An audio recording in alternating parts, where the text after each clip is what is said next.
al Señor. Hoy día empezamos una nueva serie de estudio. Libro de Proverbios, capítulo 1, de versículo 1 al 7. Estudio del libro de Proverbios, consejo para el diario vivir. Amén. Capítulo 1, del versículo 1 al 7. Dice así en el nombre del Señor.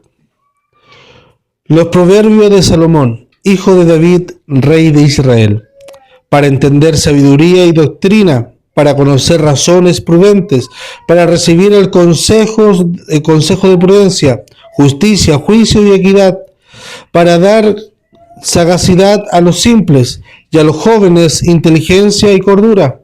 Oirá el sabio y aumentará el saber, y el entendido adquirirá consejo, para entender proverbios y declaraciones, palabras de sabio y sus dichos profundos. El principio de la sabiduría es el temor de Jehová. Los insensatos desprecian la sabiduría y la enseñanza. Amén. Amén. Libro de Proverbios. Quiero dejar al tiro claro que el libro de Proverbios no es un libro profético, ¿ya? No es un libro profético. Por ejemplo, encontramos aquí, instruye al niño en su camino y cuando sea grande no se apartará. Eso no es una profecía, ¿ya? No es una profecía de que así va a ser, pero el gran porcentaje de que si usted instruye al niño en su camino, el gran porcentaje de después cuando sea adulto en un momento determinado se va a acordar. Es muy probable que pase eso, a que usted no le instruye al niño en su camino y cuando el niño por esta imagen se acordó de que la mamá un día le habló si nunca le había hablado. No. El Espíritu Santo es nuestra ayuda. Él siempre nos va a recordar cosas que Él depositó en nosotros. Si nosotros depositamos cosas del Evangelio, de la Biblia, a nuestros niños, el Espíritu Santo va a tomar de eso y va a traer a la memoria. Pero el Espíritu Santo no va a traer nada de que Él mismo no haya dejado. ¿Ya? Entonces, quería partir con esa declaración. No es un libro de profecía. No es un libro de Dios promete cosas de promesa. No. Ahí tenemos otro libro. Para eso hay que entender cómo se divide, porque este va a ser el primer sermón, va a ser el propósito del libro de Proverbios, que es muy interesante, y una introducción al libro. En el libro, en el Antiguo Testamento, nosotros podemos ver tres segmentos grandes: la ley, los profetas y las literaturas sapienciales. ¿Ya? La ley tenemos los 5 primeros libros: Génesis, Éxodo, Deuteronomio, Número y Levítico. Tenemos esos 5 números, o sea, son 5 libros que son la ley, y de ahí no lo podemos mover. O alguien lo puede decir ahora, no, yo creo que esos libros no son la ley. No, no me venga con inspiración extraña, aunque sea muy, muy espiritual. Si me viera a cambiar eso, no, ahí ya entramos en problemas. También están los profetas. Y dentro de los profetas se dividen en 2 grandes segmentos: profetas mayores y profetas menores, ¿ya? No de rango, sino que se conoce de ellos porque hay profetas menores porque hay menos escritura de que se conoce de ellos, y mayores porque tienen una mayor trascendencia dentro del ámbito profético de la escritura. No es que los profetas mayores son más importantes que los menores, no es por eso. Y luego está el tercer grupo, que son los libros sapienciales o de sabiduría, que encontramos al libro de Job, Salmo, Eclesiastés, Cantar de los Cantares y Proverbios. Tenemos esos 5 libros dentro de este segmento. Entonces, teniendo en cuenta que en nuestro libro que vamos a hablar está en la parte de sapiencial, de sabiduría, donde se dan consejos. El libro de Proverbios es una colección de proverbios, de dichos de sabiduría, una colección que principalmente de ahí vamos a ver los que trabajan o los que salen aquí, pero mayormente Salomón los dijo y los recopiló y lo hizo un libro, ¿ya? ¿Se puede ver este libro de Proverbios como los otros libros que fueron guiados por el Espíritu Santo? Sí. Porque el Espíritu Santo nos puede guiar a qué cosa. Puede tomar a los escritores bíblicos que directamente escriban lo que él está diciendo. Por ejemplo, Pablo cuando habla a la iglesia de Corintios, o el libro de Éfeso cuando habla, o a la iglesia de Colosenses cuando habla de la venida del Señor. El Espíritu Santo le está mostrando eso, o le está indicando que escriba eso. O le puede decir, indicar, anote esa historia. Registra esa historia. Lo puede tomar así. Entonces podemos ver esta colección de dichos, de salmos, de proverbios, como una inspiración divina, sí. Porque la misma escritura le da esa validez a este libro. Toda escritura es inspirada por Dios y de ahí no nos podemos mover. ¿Ya? Antiguamente en Israel había un dicho que nosotros podemos encontrar en Jeremías 18:18, que dice: la ley no faltará al sacerdote, ni el consejo al sabio, ni la palabra al profeta. La ley no le faltará al sacerdote, ni el consejo al sabio, ni la palabra al profeta. Los sacerdotes eran los profesores de la ley y no le iba a faltar. Los profetas exhortaban a la gente a seguir la ley. Si nosotros vemos a los profetas grandes y menores, vemos que ellos anuncian: oh Israel, te has apartado de los preceptos y los estatutos de Jehová. ¿Y dónde eran los preceptos y los estatutos de Jehová? En la ley mosaica. De ahí te has extraviado. Entonces los profetas tienen la ley y los sabios daban enseñanza concerniente a cómo aplicar esa ley en la vida práctica, en la vida diaria de la gente, del israelita, del hombre común, la mujer común del pueblo. Entonces, este último grupo, los sabios, se podía oír algunos salmos e incluso cantar de los cantares. Pero especialmente en los 3 libros donde más los sabios daban recetas o daban consejos, eran el libro de Job, Proverbios y Eclesiastés. Son los libros donde ellos apoyaban ¿a qué? A dar consejo y sabiduría a nuestros hermanos. Cuando pensamos en sabiduría o proverbios, automáticamente nosotros decimos que es creado por Salomón, ¿cierto? Salomón es el autor principal, pero no es el único. Aquí nosotros podemos seguir el rastro de elementos de sabiduría de Israel de aquella época. Por ejemplo, habían consejeros permanentes en la corte de Salomón. En en esta parte, no que nació la consejería o los consejos desde aquí, como Salomón creó los proverbios, desde aquí parte la consejería. Nosotros podemos ver desde mucho más atrás que esto ya venía, era una andanza. Aún su padre David citó proverbios de los antiguos. Sansón también hizo algo lo mismo. Jonatán también, Natán también usó una palabra en 2 Samuel. Solamente Salomón hizo el trabajo de juntarlos.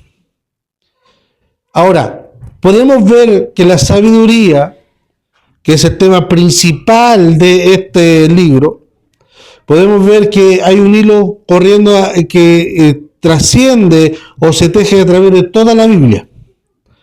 Podemos ver que la sabiduría es algo primordial a través de toda la Biblia, no es algo esporádico.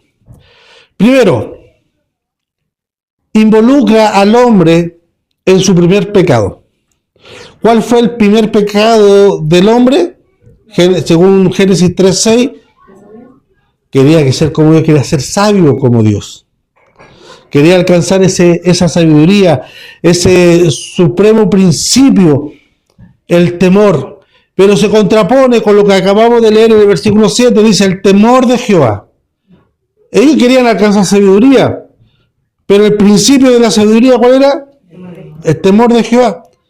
Ahora, Deuteronomio presenta la ley como vuestra sabiduría y vuestra inteligencia ante los ojos del pueblo. Dice que la ley es nuestra sabiduría. Muchas veces nosotros tenemos conflicto con la ley, ya no estamos bajo la ley. ¿Cuántos han escuchado eso? Estamos bajo la gracia, ya no estamos bajo la ley. La ley ya no sirve para nosotros. Ojo, momento. La ley fue dada por Dios. Y todo lo que procede de Dios es bueno. Todo lo que procede de Dios es bueno, no es nada malo. ¿La ley nos ayuda a nosotros? Sí. ¿Nos ayuda en qué sentido? De que si yo me comparo con la ley, la hermana Agustina no es tan buena como se ve. Si yo la comparo con la ley, la hermana Yana no es tan santita como se ve. Si yo lo comparo con la ley, el pastor Isaac aún le falta mucho todavía. Mucho todavía. Entonces, ¿qué nos ayuda a nosotros la ley? A saber cuán pecadores y faltos somos ante la presencia de Dios y cuánto necesitamos la gracia de Dios para poder caminar. Entonces, nosotros cuando nos llega ese aire de autosuficiencia, de que sabemos mucho, aparece la ley. Y ahí nos baja todos los humos. Es lo mismo que cuando uno se cree el mejor chofer de todo Santiago y anda para acá, para allá, corriendo para allá, para acá, hasta que aparece Carabinero. Y ahí bajamos todo, y ahí bajan toda la velocidad, lentito, como que aquí no ha pasado nada. Luego pasamos donde están los carabineros, lo pasamos un poquito, de nuevo volvemos a hacer. Porque la ley nos muestra que estamos en falta. Bien. Ahora, aún la profecía del Antiguo Testamento es presentada a nosotros como un mapa de destino humano que debe ser leído por el sabio. Las profecías son para nosotros somos sabios. Ahora, ¿qué hace una persona que sea sabia? ¿El conocimiento? No es el conocimiento, es llevar a la práctica eso, lo que sabemos. Por ejemplo, un artesano que lleva 50 años haciendo su artesanía y nunca jamás en su vida ha cursado un curso para hacer esa artesanía, él es un sabio. Aunque no tenga, por ejemplo, él sepa hacer todas las cosas y llega algo un ingeniero y le diga, es que él le habla con palabras técnicas y él no le entienda, pero están hablando del mismo tema, pero él sigue siendo sabio. Porque él es un maestro en lo que hace. Entonces, la sabiduría no se basa en cuánta información tengo. La sabiduría se basa en cómo yo aplico el conocimiento que tengo. Y ahí una persona puede ser sabia. Puede ser sabia un viejo, obviamente, o alguien con mucha edad va a ser sabia por la trayectoria de la vida, por experiencia. Por la experiencia el hombre llega a ser sabio. ¿Y cuáles son las mayores experiencias? Cuando metemos las patas.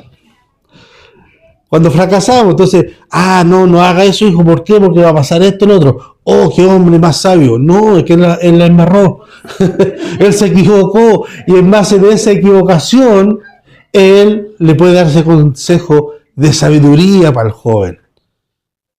Y ahora nosotros que somos padres entendemos a nuestros padres cuando nos hablaba, porque son prácticamente los mismos consejos que nosotros le damos a nuestros hijos. No hago esto porque te va a pasar esto. Pero mamá, que eres así. Y después pasa algo, sí, mamá, tenéis razón.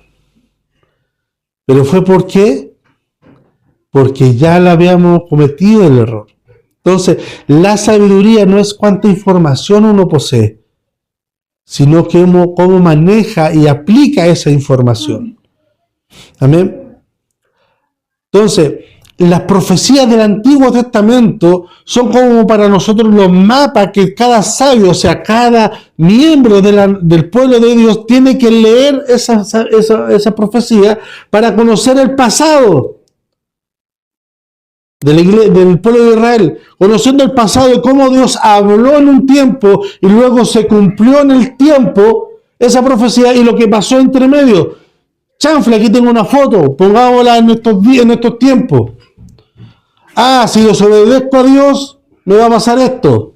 Como un pastor le dijo a otro, hermano, Rey David escribió muchos salmos bonitos, maravillosos, pero está el pecado del Rey David ahí. Entonces, ¿eso qué me dice? Si hago esto, soy porfiado o desobedezco a la palabra de Dios y me dejo ya por mis pasiones, me va a pasar eso. Entonces, aquí hay una foto, la aplico en mi momento actual y veo, esto está casi igual. Entonces, ¿cuál va a ser la consecuencia? Esto. Porque están siguiendo los mismos patrones de distintos tiempos.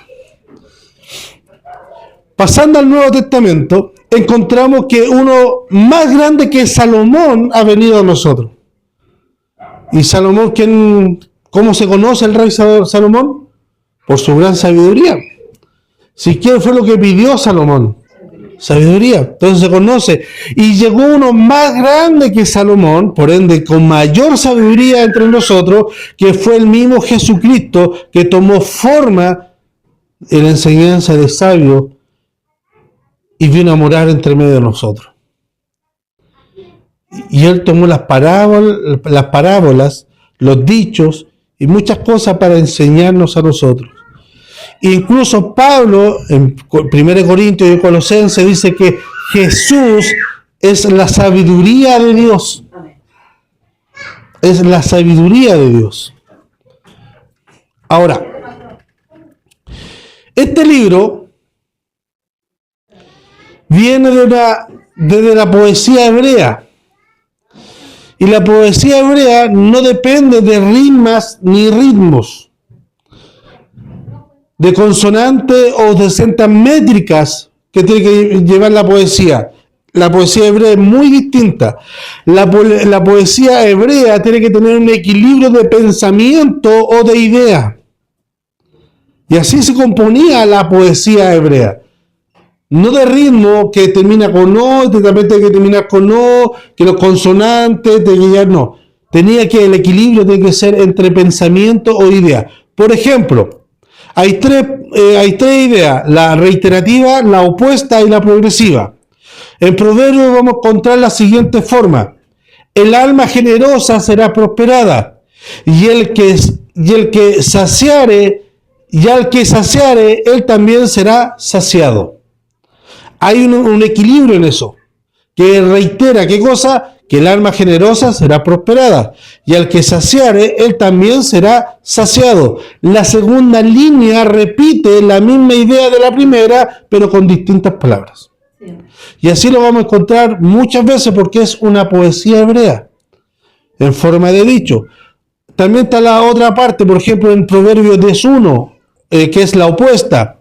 El hijo sabio alegra al padre, pero el hijo necio es tristeza de la madre. La segunda línea presenta el contraste de la primera. Pero ¿por qué? Porque lo importante de ello no es la rítmica. A mí que me gusta ver las batallas de freestyle, ahí están las métricas, todo el tema, pero aquí en la poesía hebrea lo que pesa es el contenido, el equilibrio del pensamiento. Y luego está la progresiva. El mismo Proverbios, capítulo 10, versículo 26, dice: como el vinagre a los dientes y como el humo a los ojos, así es el perezoso a los que le envían. La segunda y la tercera línea de este proverbio añade un poquito más y un poco más elaborada la idea que presenta en la primera línea. Y así va progresivamente. El libro de Proverbios emplea mucha poesía. Lo que vamos a leer aquí es poesía hebrea. ¿Ya?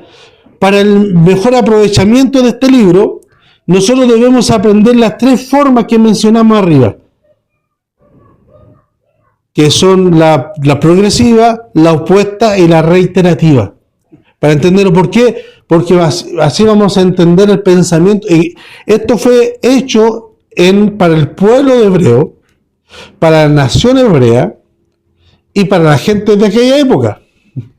Salomón, con toda su sabiduría, no escribió para Isaac Ibarra en Chile, la población Lo Hermida, en el año 2026. Le voy a dedicar un pensamiento a Isaac Ibarra. ¿A25? Bueno, más adelante uno vive adelantado a sus tiempos. ¿Ya? 2025. No dijo voy a dedicarle un pensamiento a Isaac Ibar, ¿no?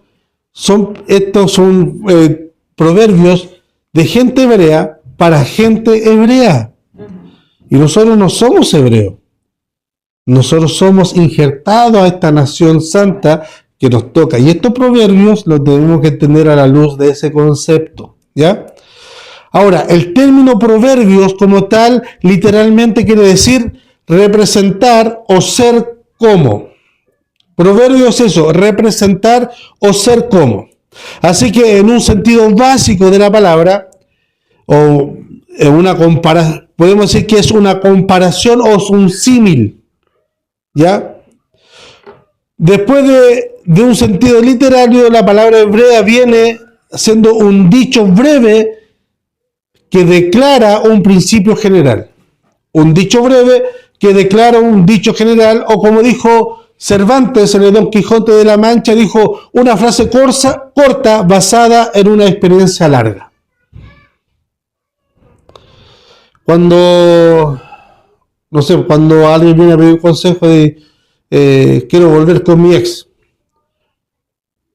una frase corta, no seas pajarón, en base a una experiencia larga, mira todo para atrás, tantos años que sufriste. Eso quiere decir de una forma muy coloquial. ¿Ya? Ahora, el libro de Proverbios se divide en dos grandes secciones, del capítulo 1 al capítulo 9. Y del capítulo 10 al capítulo 31. Podemos dividir esas dos grandes secciones. Se presenta primero de forma de un profesor enseñando al alumno, o de un padre aconsejando a un hijo.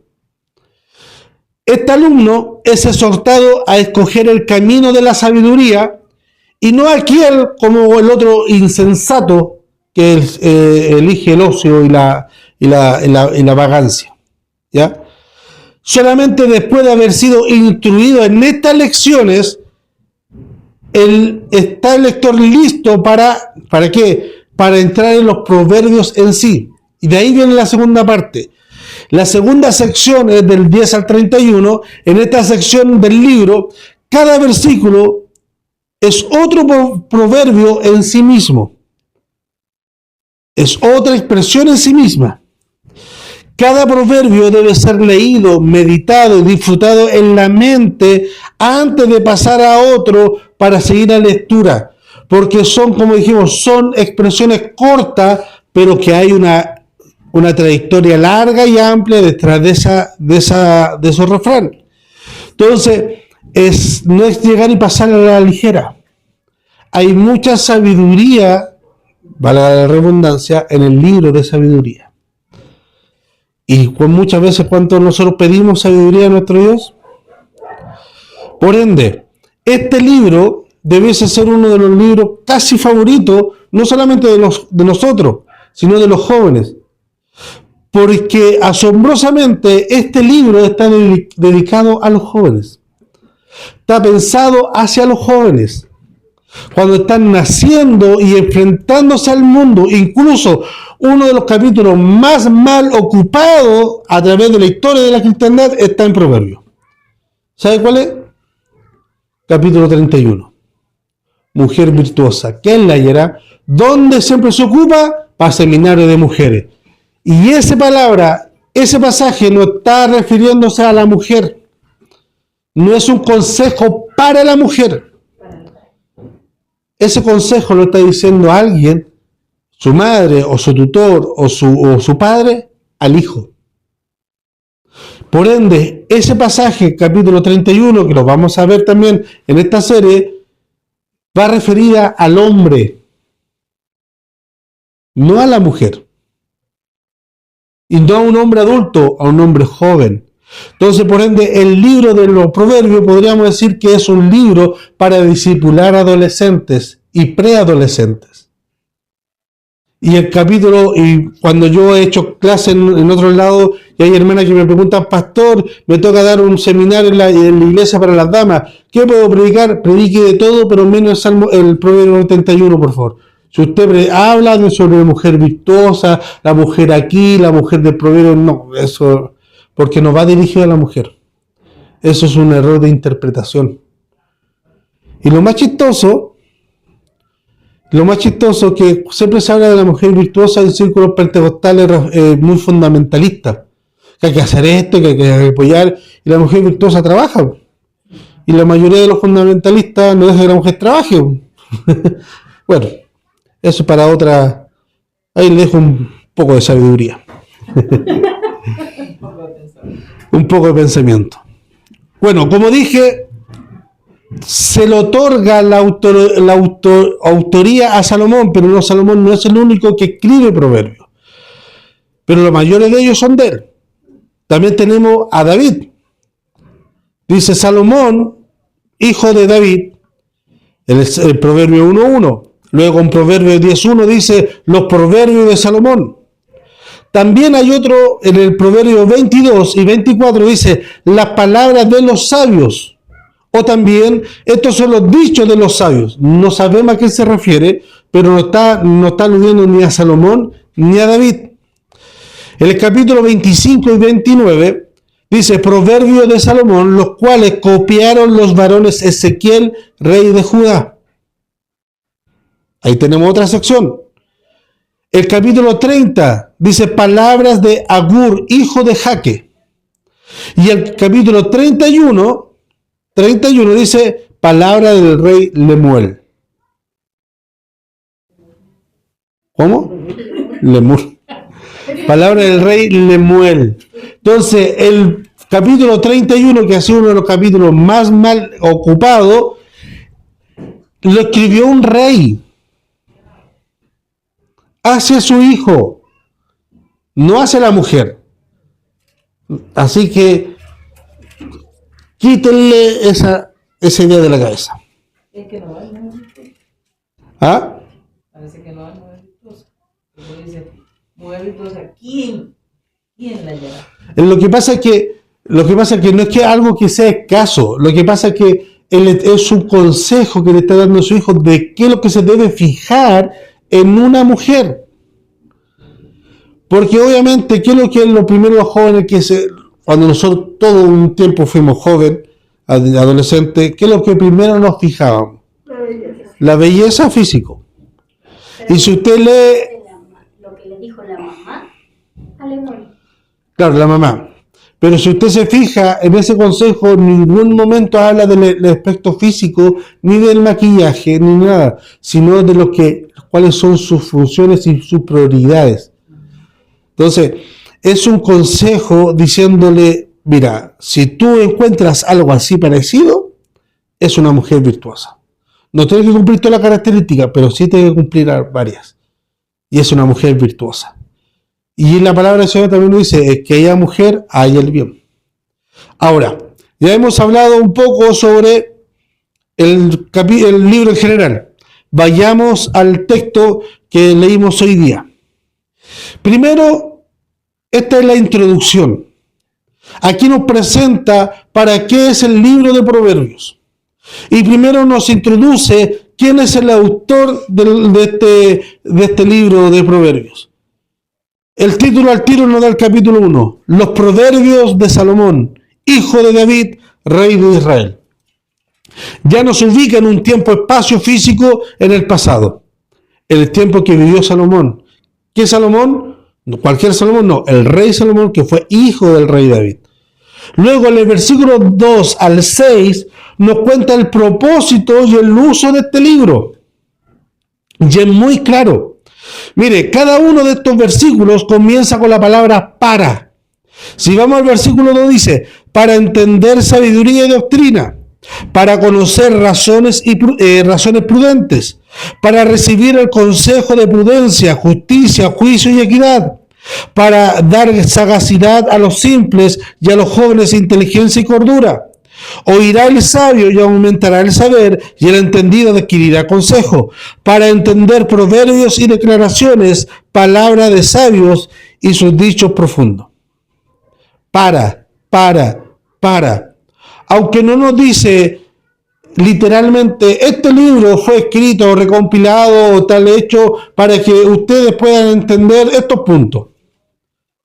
No nos dice literalmente, pero como estos versículos empiezan para, nos da a entender que ese es el fin de este libro. Entonces, los proverbios, ¿para qué son útiles? Primero, para ganar sabiduría. Notemos que esta clase de sabiduría tiene que ver principalmente con una moral, con una conducta moral y una conducta justa con el prójimo.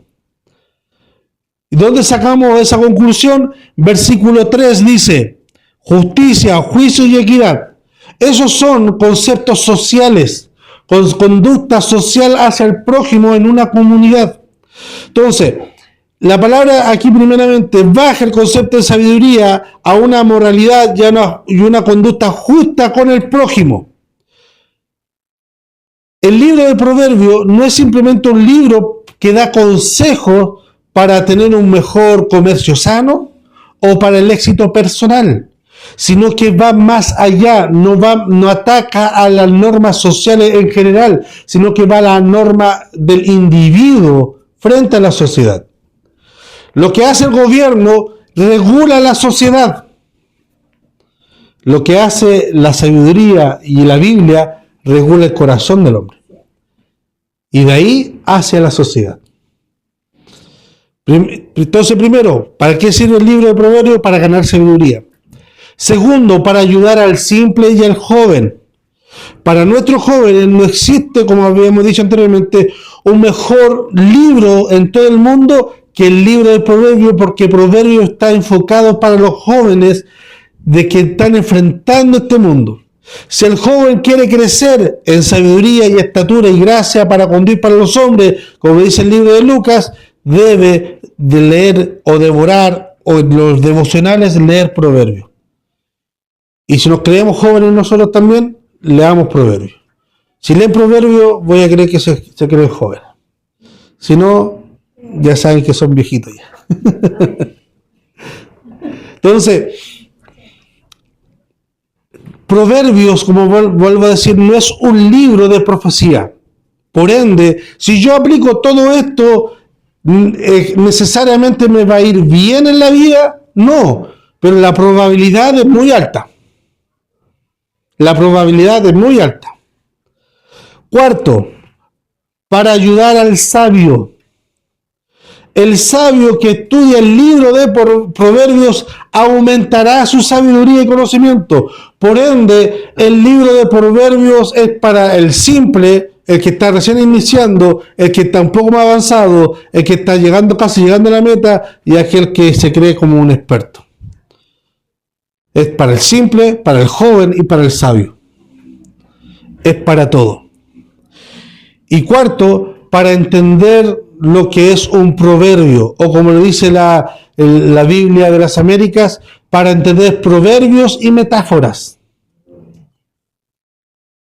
Si nosotros cada vez nos relacionamos más con el proverbio, vamos a ir entendiendo las metáforas y por ende las parábolas y todas esas cosas que Dios ha dicho y nos parecen un poco complicados.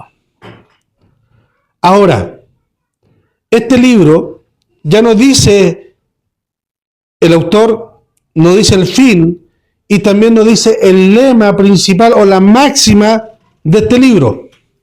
Versículo 7 dice: el principio de la sabiduría es el temor de Jehová.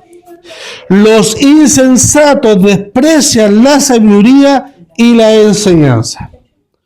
Y aquí la Biblia es clara. Aquel que desprecie la enseñanza de la Escritura, la Biblia automáticamente lo tilda o lo etiqueta como insensato. ¡Ay, qué duro, pastor! No, si la Biblia lo dice. Aquel que ama la sabiduría, está bien, va por buen camino. Aquel que no quiere recibir y la desprecia la sabiduría y la enseñanza es insensato. El lema, el temor de Jehová. Para el pecador, el temor de Jehová viene a ser como un símbolo de miedo o de terror, porque él sabe que el Dios le va a castigar cuando venga el día del juicio. Pero para nosotros, ese día de juicio es un día de gozo y de alegría. Porque sabemos que el temor de Jehová no es un terror, sino un temor reverencial. Y eso solamente se puede obtener estando en la gracia de Dios. Entonces, en esta actitud dirige la conducta de cada uno el Salomón. Nos pone los términos, nos pone los estatutos en los cuales nosotros debemos decir, usted quiere sabiduría, tiene que tener temor a Jehová. Si usted no tiene temor, no va a tener nunca sabiduría, aunque lo pida a grito, aunque llore. El principio de la sabiduría es el temor de Jehová. O como lo define el mismo Proverbio, en el capítulo 8, versículo 13, dice, el temor de Jehová es aborrecer el mal.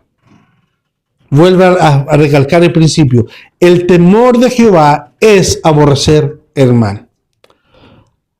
Ahora, por consiguiente, para tener temor, antes de tener temor, hay que tener un principio. Dice, el principio de la sabiduría. El principio de la sabiduría es el temor a Jehová. Antes de tener sabiduría, tengo que tener temor de Jehová. No puedo tener sabiduría y luego el temor. No. Primero tengo que tener el temor de Jehová porque ese es el principio. Ahora, podemos ver esta pequeña palabra principio de dos formas. Principio, lo primero. Y también lo podemos ver como lo principal. De las dos formas es igual. Lo principal, lo fundamental, lo esencial y lo primero hay que tener temor de Jehová. Ahora, de nada nosotros nos va a aprovechar este estudio o cualquier otro estudio de la palabra de Dios si no tenemos temor a Jehová. Y ahora aquí viene una pregunta de temor, o sea, de cajón. ¿Y cómo puedo tener temor a Jehová? ¿Cómo se expresa ese temor de Jehová? ¿Cómo tiene que ser mi vida para decir, sí, yo tengo temor a Jehová? Va más allá. Yo siempre pienso en mi jefe, pero me cae mal. Cuando nosotros nos acercamos o vamos a las cosas de Dios, vemos cuál es lo primordial. Por ejemplo, un caso muy burdo, pero es para mí marca todo. Bueno, nosotros ahora vamos a ser sabatistas, ya no somos domingo, vamos a hacer culto los días sábados. Pero el día sábado es como es el culto, ¿cierto? Es el culto en la semana, como el principal. El día domingo es el culto, en toda la iglesia el día domingo es el culto principal. Es el culto, porque es el día del Señor. Por ejemplo, si alguien me dice, si alguien llega en mi postura, Isaac, y sabiendo que nosotros hacemos los cultos, te quiero invitar a mi cumpleaños, aunque sea mi mejor amigo, aunque sea mi papá, mi hermano. ¿Qué día es? Día sábado. ¿A qué hora? A las 7. Estimado, no puedo.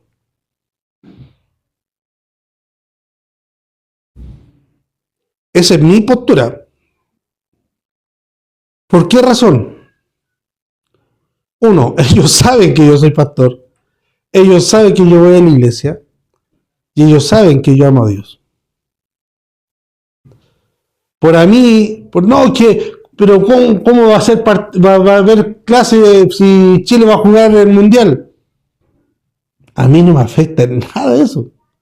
O va a haber cultos, a mí no me va a afectar nada. Oye, que va a ir al culto y no va a ir el primer partido. A mí me da igual, no, a mí no me pone eso como en disyuntiva. ¿Qué hago? ¿Qué es lo que hago? ¿Hago esto? ¿Hago lo otro? Si para mí yo hice un voto con el Señor, de que para mí Él es importante, y no estoy llamando aquí al activismo religioso, porque si usted quiere faltar en la semana, yo no tengo ningún problema. Ahora, si usted quiere faltar el día sábado, que es el día como culto principal, Yo no tengo ningún problema, no me voy a enojar ni voy a orar. Señor, mira a la hermana Agustina que faltó hoy día morir un cumpleaños. Castígala con tus santos juicios. No, hermano, por favor. Pero es el deber y cómo nosotros estamos comprometidos con el Señor y en la obra del Señor. Por ejemplo, si nosotros decimos, no, y pasamos aquí, está la hermana Yana coordinando, la palabra es importante porque la palabra es lo principal de cada culto, la palabra aquí, la palabra allá, la palabra allí, para allá, y tenemos 2 horas de alabanza, y cuando llega el momento de la palabra, tenemos 10 minutos de palabra. Y si es que es palabra, ¿es para nosotros lo más importante la palabra? No, porque dedicamos así un tiempo para la palabra. No sé si me va entendiendo. Nosotros vimos disciplinas espiritual. Nosotros vimos muchos otros temas de que habla cómo acercarnos al Señor, de cómo buscar más de Él. ¿Cierto? Mi relación o mi temor a Jehová es cómo yo reacciono a los medios de gracia que que Dios a través de la palabra me ha mostrado. ¿Cómo yo reacciono a eso? Mi nivel de compromiso ante las cosas de Dios. Yo me propuse leer la Biblia este año. ¿Cómo va ese nivel de compromiso? No, que igual ya más adelante me pongo al día. No sé, después me pongo... Eso es el temor. Eso es temor de llevar a cabo mi compromiso que yo hice con Dios. Esté el pastor presente o no esté presente, me estén viendo o no me estén viendo, estemos en culto o no estemos en culto, pero mi compromiso.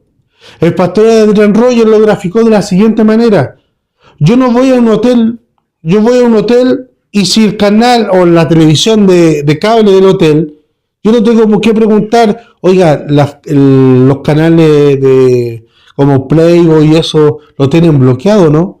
Yo no me preocupo de eso, porque eso no me genera tentación.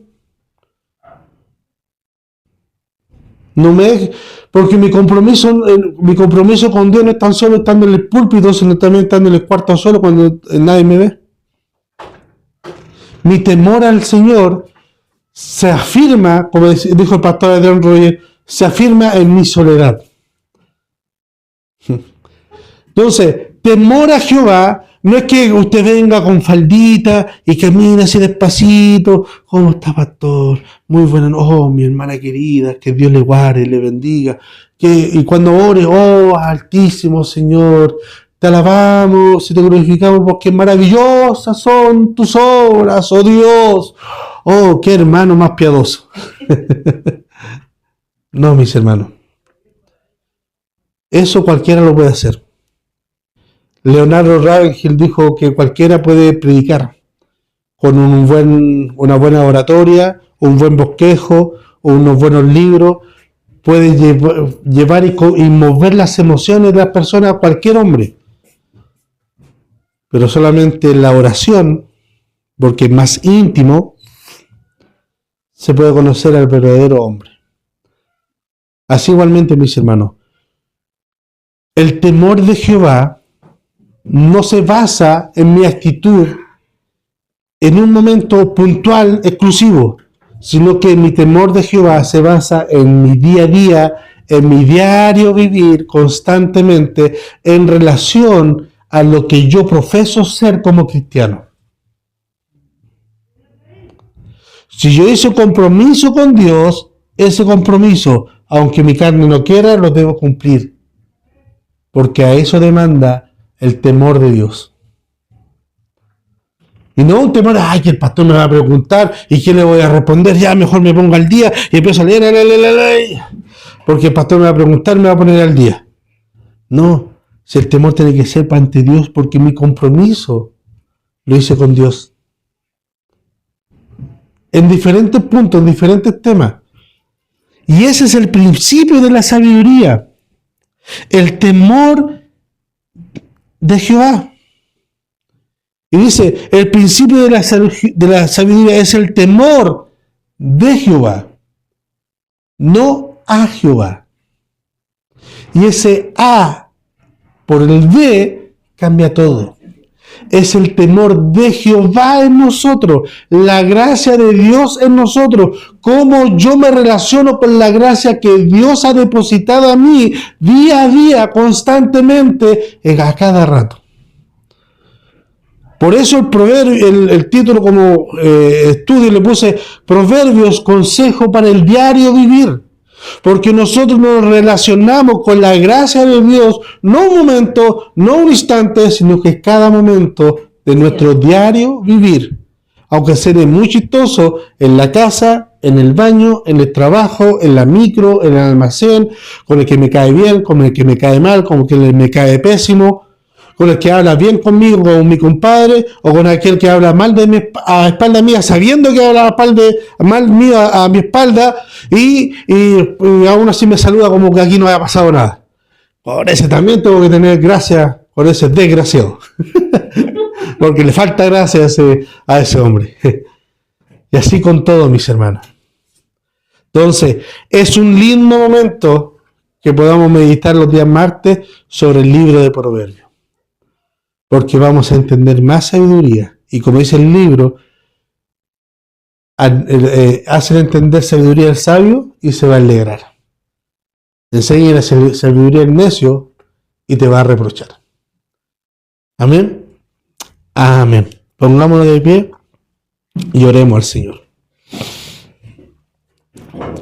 Padre, cuántas gracias te damos, Señor, por esta bendición que usted nos permite de poder estar aquí congregados. Señor, gracias te damos por el libro de Proverbios, Padre Celestial, en el cual nos enseña que necesitamos de tu sabiduría cada instante, cada momento, en nuestro diario vivir como cristianos, para relacionarnos con este mundo. No podemos ir más allá sin el temor tuyo, el temor de Jehová en nosotros. Ayúdanos, Padre bendito. Ayúdanos, Padre amado, por amor y misericordia. Te lo rogamos a través de Jesús, nuestro Salvador. Amén. Amén.